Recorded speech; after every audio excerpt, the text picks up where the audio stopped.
So, hi guys! Good afternoon! So, ngayon meron tayong bagong pag-uusapan. Yes, good news.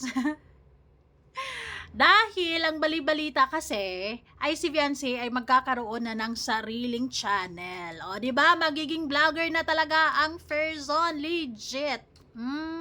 Well, actually, bago pa ang birthday ni Beyonce, nai-open up naman niya ni Kalinga Prab na sooner or later, pinag-iisipan niya na magkaroon ng sariling channel si Beyonce kasi malaking tulong din ito para kay Beyonce at syempre para sa pamilya niya. Dahil alam naman natin, ang dami-dami talagang mga sulit na viewers si Beyonce na alam naman natin na talagang kung ano mang may upload ni Beyonce dyan ay papanuorin at papanuorin yan. So, nai-excite ako sa totoo lang.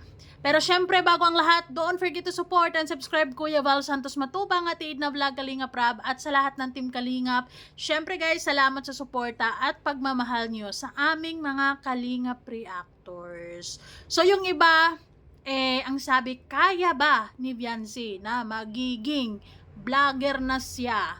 Well, para sa akin, kayang-kaya. Sa totoo lang, na-excite ako as a fan na magkaroon siya ng sariling channel dahil naniniwala ako dito mas makilala natin si Viancy. Depende na rin yan sa diskarte niya kung anong mai-upload niya dahil sa pagkakataong ito na meron na siyang sariling channel, diskarte na niya para meron siyang mai-upload. So, matitest ang kanyang talent dito para sa revenue. Sigurado yan. Pero dito, isa din to sa talagang tuluyang matanggal ang hiya dito ni Viancy sa totoo lang. Kasi, syempre, ang pagbablog talaga ay kailangan kapala ng face, hindi ka pwedeng mahiyain ka. Dapat talagang go for the camera ready always. Sana all. Nagsasalita ang hindi mahiyain. Pero yes, nai-excite talaga ako kasi syempre, naniniwala ako na maraming magiging supporter si Beyonce kapag ipupush niya ang pagkakaroon ng sariling channel. And sana sooner or later talagang magagawa na siya ng channel or makakagawa na siya ng sariling channel. Approved, walang iba. Approved by Kalinga Prab, syempre, 'di ba? Si Carla meron na. So far sa mga Kalinga Angels, ang meron pa ay si Carla. And then ngayon ang nababalitaan natin ay si Viancy. So sana sunod na rin si Joy or kung sino pa ang naisipan ni Kalinga Prab na pwede na, 'di ba? So ngayon guys, naiisip ko kapag magkakaroon si Viancy ng sariling channel, magkakaroon din ba tayo ng maraming bulong? Hindi. Sigurado ako na may mga rules and regulations. May mga rules pa din yan silang pina-follow. Kasi under Kalinga Prab pa din sila at tuloy-tuloy pa din yung serye. So, iba yung serye, iba yung kung ano yung personal vlog ni Viancy. Diba? Meron siyang naman, yung pamilya niya, iba-vlog niya. Yung tungkol sa pag-aaral niya, pwede niyang iba-vlog yun, pwede niyang i-discuss sa atin yun, pwede niyang i-share every time na magla-live siya. Sigurado, kayang-kaya.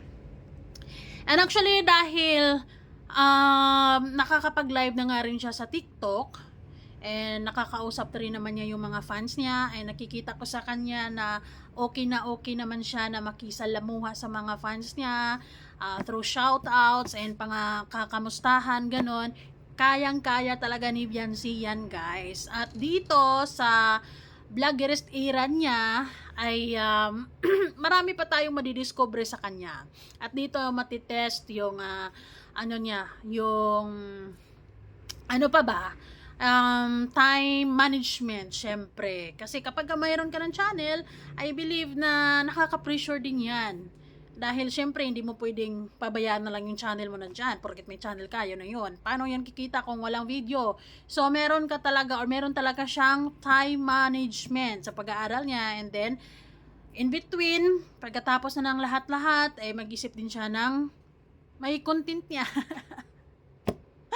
'Di ba? Sigurado din naman kasi ako na kahit ano man kasi yung kahit ano yung i-upload niya, manonood yung mga tao dahil interesado sila sa kung anong mga ginagawa ni Beyonce, ganon. Usually, magiging personal vlog talaga yan, di ba? Sa update sa pamilya niya, sa bahay nila, sa pag-aaral, depende kung paano, kung anong diskarte ni Beyonce na gagawin niya para lagi-laging meron siyang may upload. Pero, kayang-kaya dahil nakikita ko naman sa kanya na confident naman siya na nakakausap yung mga tao, lalo na sa pagla-live, 'di ba? Shout out dito, shout out kanyan. Kayang-kaya talaga ni Beyonce yan, guys. I promise. And syempre sa mga nag-alala na wag na muna, baka maapektuhan yung pag-aaral. No? Hindi maapektuhan yung pag-aaral dahil lang magiging vlogger siya or magkakaroon siya ng sariling channel. Of course, ang priority walang iba, hindi magbabago ang kanyang priorities kahit magkaroon siya ng sariling channel dahil ang priority niya, top of her priority is yung pag-aaral. 'Di ba? And then kung may mga time pa siya, 'di ba? So, yun yung time na mag-isip siya ng content. Marami namang mga estudyante ngayon na nakakagawa pa rin ng content sabay ang pag-aaral. Yung iba nga nagtatrabaho pa. And yes, actually, nagtatrabaho at the same time si Beyonce dahil meron pang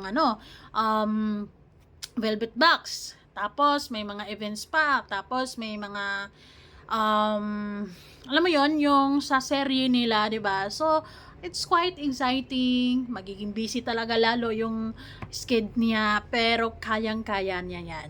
Ako kasi nai-excite ako na magkakaroon siya ng sariling channel, bukod sa revenue na pwede niyang maipon, of course, mas makikilala natin siya, 'di ba? Makatsikahan natin siya sa live, makikita natin siyang nagla-live.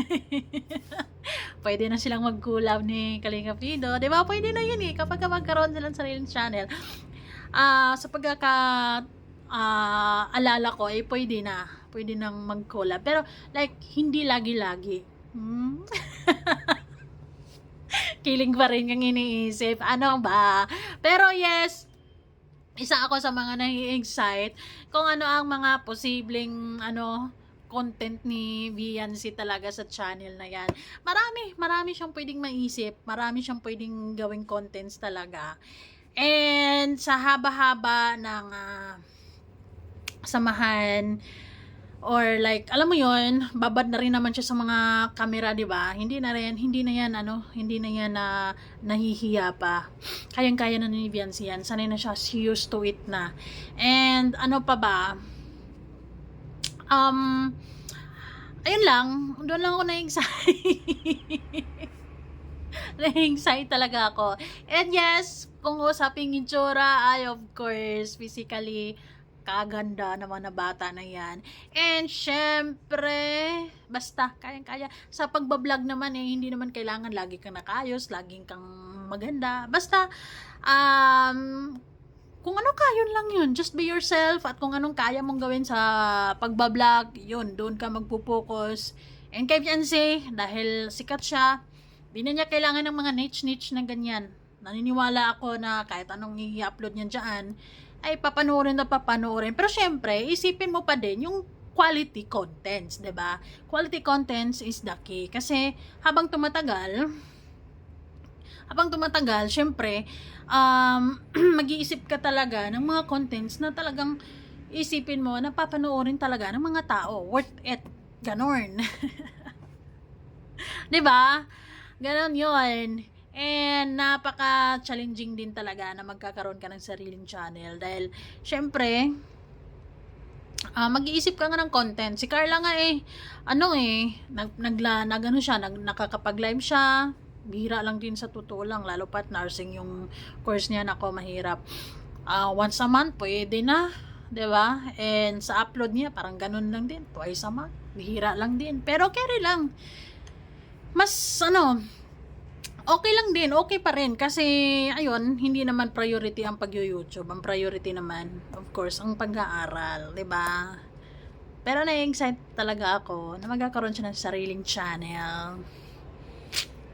Bye guys.